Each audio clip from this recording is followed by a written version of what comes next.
NFL Primetime is presented by Miller Lite. Primetime is Miller time.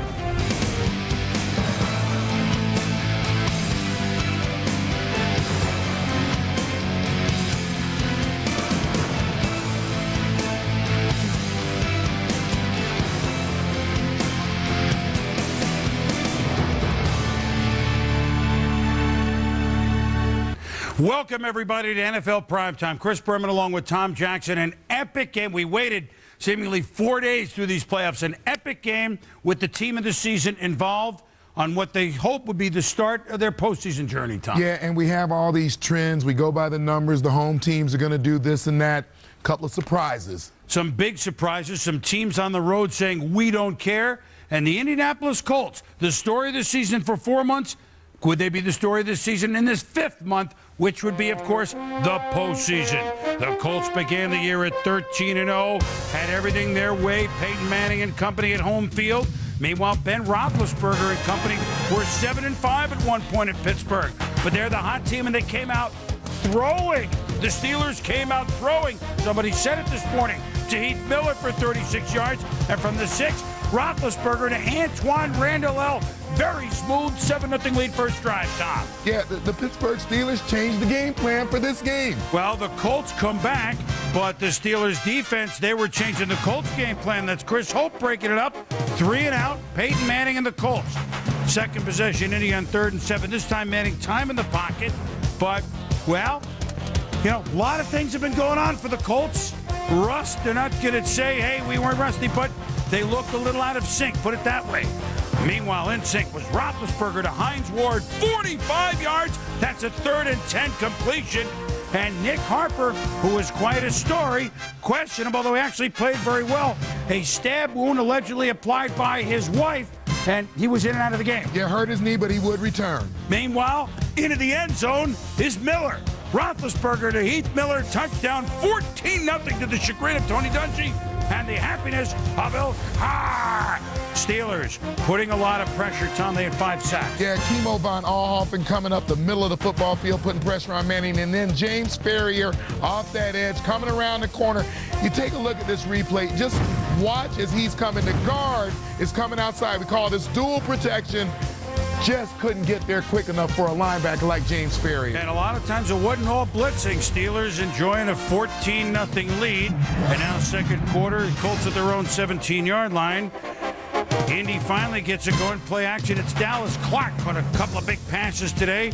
Colts on the move all the way down to the 1-yard line. 3rd and goal, and whoop, false start. Tarek Glenn and Tony Dungy certainly knows, oh no. So now then the Steelers have penalty halfway, and then it's Edgerrin James from the 3 stuffed, and so instead of a touchdown after the 2-minute warning, that to settle for a field goal. 14-3 Pittsburgh at the half. Now, Colts ball deep in their own end with over 5 minutes to go in the 3rd quarter. Manning, oh my goodness, it's a safety. Ruled just in the field of play. 1 of 5 sacks. But a lot of times it seemed like they just couldn't pick it up, Tom. Meanwhile, now you passed. Now you're going to run with the bus. Jerome Bettis, this is classic. Yeah, Jerome Bettis getting north-south as quick as he can. He's not wasting any motion to the outside. Straight line to the goal line. And then you think from the 1, yeah, he might get it in. 21-3. The Steelers, huge underdogs on the road at Indy, and they're all over the befuddled Indianapolis Colts. The Steelers playing with a big-time game plan on both sides of the ball. Just at the end of the 3rd quarter, complete to Edgerrin James, a pass from Peyton Manning. The punt team was on the field, but Peyton himself, Tom, waved them off, and Tony Dungy said, well, you call the plays, might as well call that play. And on 4th and 2, maybe, just maybe, this was the jump start. Brandon Stokely, first down, same drive, now 4th quarter. From the 50, Manning to Dallas Clark. What? Runs around, Polamalu shakes a tackle, and the tight end is gone. It's 21-10. Here they come. Colts get the ball back now with 6 minutes to go. And Manning. Oh, Troy Polamalu, who plays so huge all game and all season, has a great interception. But wait a minute now. This was bizarre, Tom. We're going to see. He has it, rolls over, and whoop, look, and they call it no interception. If an interception is about establishing possession, and Troy Polamalu had an interception here, you watch him clearly have the football, tuck it, have the ground. As he starts to get up, his knee knocks it out. There's an odd rule about establishing possession with your knee off the ground. Anyway, they reverse the call. Steelers don't get the ball. Maintain possession, the Colts. It's the interception equivalent of the tuck rule. So with a big break, it's Reggie Wayne catching this one from Peyton Manning. First and goal. Edgerrin James punches it in. 21-16, down by 5 with 4.5 to go. They got to go for 2. You want to talk about a big play after a false start penalty. Manning to Reggie Wayne anyway, getting the feet in, dragging it beautifully. It's 21-18 on the 2-point conversion. Under 3 minutes to go. Here's Nick Harper with a big play. And so the Colts have forced a punt. Garnacki had a pretty darn good game, and so did Joey Porter. How about Dick LeBeau bringing the blitz when some teams would play prevent? Now we're 3rd and 16. And the overthrow to Brandon Stokely. 4th and 16. Even though you're in the shadow of your own goal post, you got to go for it. Steelers hoping. One more play defense. Watch Polamalu and Porter. Think they're laying back, Tom, and prevent? Oh, I don't think so. Ba-boom, ba-boom. It's over. Peyton Manning sacked in his own 2. And now, yes, they have 3 timeouts left. So rather than kneel on it, you got to get the touchdown and end it. All they got to do is get in the end zone. And so the bus, he hasn't fumbled. Remember, at one point in his career, 220 straight times. But no, it's a fumble. Nick Harper has the ball. The 20, the 30. Ben Roethlisberger somehow makes the play. Yeah, as you take a look at the replay, you're going to see Gary Brackett put his hat right on the football. Ball's out. Nick Harper puts it up, picks it up, starts downfield. People, you have to understand what a great play this is by Ben Roethlisberger. This shows you the athlete that he is. Does an open turn instead of the quick turn. Still manages to get enough of Nick Harper to bring him down, and that saved the Steelers season. This could be Jerome Bettis' last carry as a Steeler, and that's to be remembered. Oh, my goodness. It's Manning to Wayne. 22 yards. Tick, tick, tick, tick, tick. Under a minute to go. Manning. DeMarvin Harrison pretty much blanked on this afternoon by the Pittsburgh defense. He only had 2 catches, but that's 8 yards. Bettis can only hope for the defense. 31 seconds to go. 2nd and 2. The Colts. We don't want a tying field goal. We want to win. To Reggie Wayne. But Brian McFadden is there with great defense, although Wayne almost comes down with the football anyway. Look. Whoop. He almost caught this ball 3 times. McFadden, great play to keep it out. Now 3rd and 2, 25 seconds to go. This time Pittsburgh is there. Oh, almost, but not quite picked off, which means Mike Vanderjagt, one of the most accurate kickers in the history of the game, has a chance from 46 yards to put this thing in overtime. You figure, at home in the Dome where he's almost automatic. The snap is down, the kick is up, and whoa! Man, not even close. Vanderjagt even penalized for throwing the helmet. He missed it, said Coach Dungy. He missed it, said Peyton. He missed it, said Bill Cowher. He missed it, said the bus. You're right. He did miss it, Tom. Well, you just look at how wide right it is. Left it open like you leave a golf club open. Ball's going to fly right. So, stunned in Indianapolis.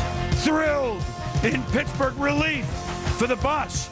Thrilled in Denver because they're hosting the championship game. It's not so much they want to play Pittsburgh. They just want it home. Denver will be at home, and the Pittsburgh Steelers are the first 6th seed ever to reach the conference championship game. They've won on the road now twice. They won at Cincy. They won at Indy. Can they do it again? This, an unbelievable game. Disappointing. It'll be more disappointing tonight and tomorrow, and it certainly takes time to move on from a game like this, and you try to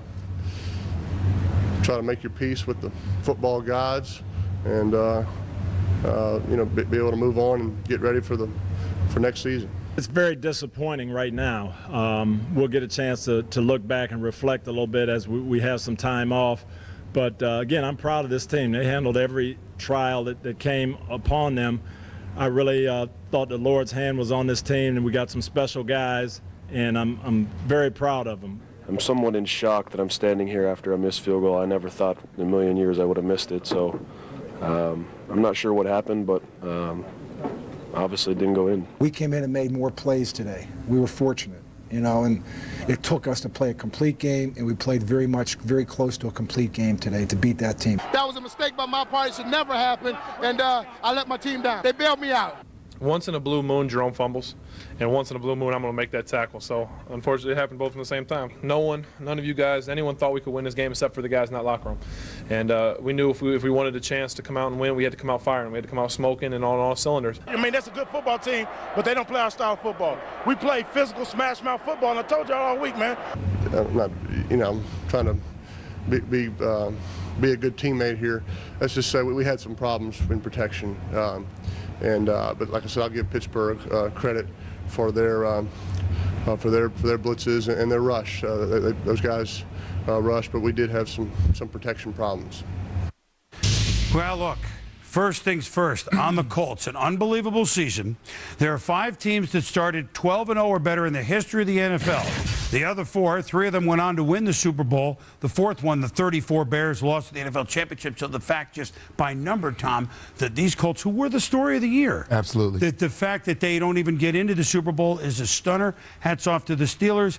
We know what the Colts have gone through, but yet, you know, it's hard to sustain, even as good as they are. And that's what they ran up against a little bit themselves, I thought. Yeah, I think they did. And as you take a look back, after they went 13-0, if you look at the game against San Diego, Seattle, Arizona, then the bye week, and then coming into this game with Pittsburgh, we did not see this team sharp during that 5-week period. And I think it says something to the extent about layoffs and people not playing. Now, you know, that's not definitive. Some guys will lay off and then play well. But for this football team, for 5 weeks, we did not, in fact, see them sharp. And I think that as you look at that 3-4 defense, whether it's New England in years past, whether it was San Diego when they came in, whether it's the Pittsburgh version of that 3-4, that's something that I know that this Colts team will have to address if they want to get to that next level. They even had New England out of the playoffs, not to say that they would, but yet their bugaboo was gone. Yes. Theoretically, it was set, but they lost to a team that they'd beaten 26-7 before. And look, what Coach Dungy, and they said afterwards, this loss is pretty tough, but not compared to young Jamie Dungy.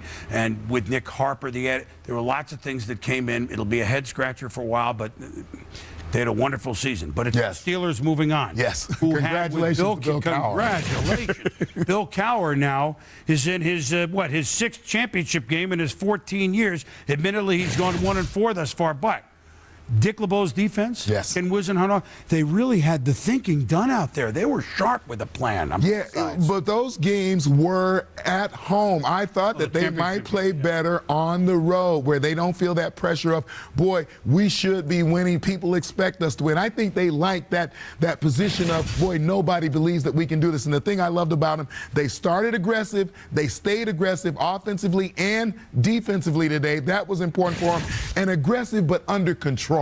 When you're aggressive and under control, then you can accomplish the kind of things that they did today. The Steelers historically now try to join only the 85 Patriots as teams that have won 3 in a row on the road to get to the Super Bowl. But when we return on NFL Primetime, there's actually another team that has a chance to do the same thing. I mean, who'd have thunk it? The 5th-seeded Panthers go into Chicago. Could they handle the Bears? Divisional games, rematches went the other way. Carolina had a chance to go the other way as well. They were flattened by the Bears in November at Soldier Field. Today they had a chance to make amends. Bears won the game by allowing them only 3 points, and Lovie Smith's Bears 61 points allowed at home all season long. Brian Urlacher, Defensive Player of the Year, but Jake Delhomme, Steve Smith and company, they understand what it is to win on the road. Delhomme to Steve Smith, away from Charles Tillman. Second play from scrimmage. Hello! Touchdown Panthers. Illegal contact Bears. 7-0 Carolina. Then, later in the first, Delhomme to Smith. Look at him out-wrestle 2 Bears, including Tillman. He has strength too, Tom. You know, the thing that people don't know about Steve Smith is that he is so strong. And when you see him go up and compete for the ball like that, bring it down, I'm not going to let it go. You know, he is Michael Jordan, as Jake Delhomme has described him to me. That led to a field goal, then another one makes it 13-0. Adrian Peterson on 4th and goal barely gets in, but the Bears, who started young Rex Grossman, minimal starts in his pro career, get in the end zone after the 2-minute warning at 13-7. Third quarter at 16-7. Kasay has kicked another field goal. Grossman to Bernard Berrian. Somebody mentioned him this morning, Tom. Yes. Mike mint it. After dinner mint it with a big hit. The Berrian holds on. And then Grossman to Desmond Clark. Uh-oh, here comes Chicago. Crowd roaring at Soldier Field. 16-14 Carolina. DeShaun Foster, who ran for $1.50 against the Giants, running well against Chicago, breaks his ankle. Remember, Stephen Davis already on injured reserve, so now it's Nick Goings. But when the goings get tough, the tough get going. And that would be Delhomme. Daylight come, you gotta Delhomme, and you gotta throw it again to Steve Smith. 39 yards, 23-14 Panthers. Now the Bears, 2nd and goal from the 7. Thomas Jones, when used, ran well. Now he's at the 5, he's at the whoop! Oh boy, the ball rolls in. At first they call a touchdown, then they flag a face mask, then they go with a review, then they find that the ball goes through. What do they call, Tom? Well, great angle of pursuit right there. You see Julius Peppers with the pursuit, but initially it was called a touchdown and then reversed. Reversed, but because of the penalty, they kept the ball. McKee with the touchdown, and the Bears are back in it, 23-21. But daylight come, and here come the Panthers again. Chris Mangum on 2nd and goal makes the catch from Delhomme.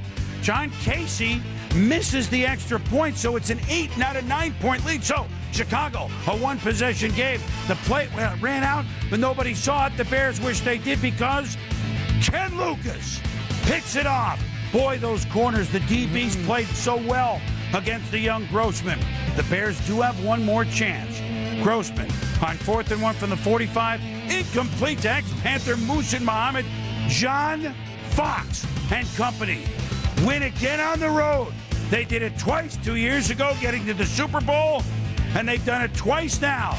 They've gone into Chicago and scored 29 points on the Chicago Bears. They scored 23 points on the New York Jets, so 52 points on the road into playoff wins. Steve Smith, the 4th biggest game with 218 yards receiving ever. His 12 catches, one off the postseason mark with 13 catches. Steve Smith, unbelievable. Last time we played them, I had 14, but we didn't score and we didn't do the things that we need to do. But, all we got to do is keep focusing, working hard, and just keep doing what we need to do. All I heard all week long is, what I didn't do. You know what? They beat the Bears, and now the Giants, 2 teams a little bit ahead of schedule. Carolina right on schedule, Tom. Well, this is the team that many people predicted was going to go to the Super Bowl. The 434 yards, $120 plus running the football, very well balanced. Steve Smith is uncoverable. And when they are rolling like this, even though they will be missing DeShaun Foster next week, this team will be very, very difficult to beat. And they play on the road as well as they play at home. They're like 8-2 on the road. They play on the road as well as at home. What a plan again by John Fox and Henning, the offensive play. That character. Carolina, they get it. Impressive win over a Bears team that had a wonderful season. Win. Congratulations to them. And Grossman put up 21 points, so it was the right move, but they played the wrong team. For Peyton Manning, the wrong day. We'll hear from him in a moment. About for a long, long time, a valiant Colts comeback after a great Steeler effort. Mike Vanderjagt, 46-yarder to tie, not even close. And the Colts, the best team in football this year, are not moving on even to the conference championship game. Peyton Manning with Ron Jaworski.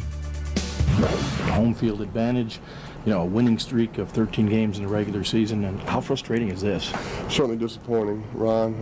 We worked hard to put ourselves in a position. We've always said that having home field doesn't guarantee anything, but you try to put yourself in that position. But as Coach Dungy pointed out, it's not where you play, it's the team that plays better in the playoffs that's going to keep advancing. And unfortunately, we haven't been playing our best football late in the months of December and January. The offense looked a little bit out of rhythm early in the game. Did that 32 days without a meaningful game affect you? You know, I think people, that's kind of the easy answer. I never bought into rust when you got a veteran team and guys that have been playing. You know, Pittsburgh did some things that it caused us not to execute as well. You know, but they played well on defensively. They had a good blitz package that gave us some problems in the protection area. And so, yeah, like I said, you got to give them the credit. Yeah, I've never said, hey, there's always going to be next year. You don't say that. You treat every year as if it's going to be your last and your last play, and because you play that way, that's why it is so disappointing. But we'll try to learn from it and try to hopefully be better from it. I appreciate you taking time. Okay, Josh. Thanks, Back buddy. to the studio. Jaws, Peyton, thank you. And he will. I mean, he already works hard, but this is hard. This is tough. Nobody wants to end the season with a loss. But Well, this is hard for the Colts. Boom, I think this is going to be a tough one to get over. But Peyton Manning will. You admire Peyton's attitude, but it wasn't New England. You had home field advantage. Those things are things that will trouble them. But he's a resilient guy. He's got a resilient coach. They'll be okay. And again, the 2 #1 seeds won't mean the Super Bowl. The 2 home teams on Sunday in the championship games, Denver and Seattle, are the only teams that were undefeated all year at home. They're both 9-0. Early game, Steelers at Broncos. The late game, the Panthers, who in the last couple of years in the playoffs are 4-0 in road games, we might add. Panthers at the Seahawks, who threw a huge monkey off their back with their first win in the postseason since '84. See how Alexander is. No Foster. Maybe Peppers, probably. We'll be back with Game Balls. Inside the Numbers. Brought to you by Visa, proud sponsor of the NFL. With Visa's multiple layers of security, you're covered. Presented by Miller. There's good enough, and there's better than it has to be. Miller, good call. Boomer, my game ball goes to Steve Smith, an obvious choice. 218 yards, 244 total, because add some rushing. Boy, is he the unstoppable Panther. Ben Roethlisberger is now 25-4 as a starting quarterback, and he's 1 for 1 in game-saving tackles. So, 2 old AFC West squads are home, Tom, for the championship. I used to play them all the time. Denver and Seattle. We can't wait till next week for Tom Jackson. I'm Chris Berman. Thanks for watching. Brad.